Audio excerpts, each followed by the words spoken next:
மூன்றாம் பிறை பணவசிய தாந்திரிக பரிகாரம். மூன்றாம் பிறை என்பது சிவபெருமானின் தலையில் இருக்கக்கூடிய சந்திர பகவானை குறிப்பது. இந்த மூன்றாம் பிறை நாளில் சிவபெருமானை தரிசனம் செய்வது பல மடங்கு பலனை நமக்கு வாரி வழங்கும். ரூபாய் 2 நாணயம், கல்லுப்பு இரண்டையும் ஒன்றாக எடுத்துக்கொண்டு கொள்ளுங்கள். ஒரு விரிப்பை விரித்து மேற்கு திசை பார்த்தவாறு அமர்ந்து கொண்டு வலது கையில் ரூபாய் 2 நாணயத்தை வைத்துக்கொண்டு சந்திர பகவானை பார்த்து, சந்திர பகவானின் நிலவு வளர்ந்து முழுமதி ஆவது போல என்னுடைய வாழ்க்கையில் இருக்கக்கூடிய அனைத்து செல்வங்களும் வளர்ந்து சிறப்பான வாழ்க்கை வாழ வேண்டும் என்று முழு மனதார வேண்டிக் கொள்ள வேண்டும்.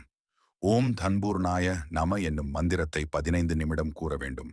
பிறகு அந்த ரூபாய் 2 நாணயம் மற்றும் கல்லுப்பை பூஜை அறையில் வைத்துவிட்டு மறுநாள் காலையில் எழுந்தவுடன் ரூபாய் 2 நாணயத்தை அருகில் உள்ள கோவில் உண்டியலில் செலுத்திவிடவும். கல்லுப்பை காலில் படாத இடத்தில் கரைத்து விடவும். இவ்வாறு செய்வதால் நம் கஷ்டங்கள் அனைத்தும் நீங்கி நம் செல்வம் மென்மேலும் உயர்ந்து செல்லும் என்பது நம்பிக்கை. மேலும் இது போன்ற ஆன்மீக தகவலுக்கு நமது சேனலை சப்ஸ்கிரைப் செய்து கொள்ளுங்கள்.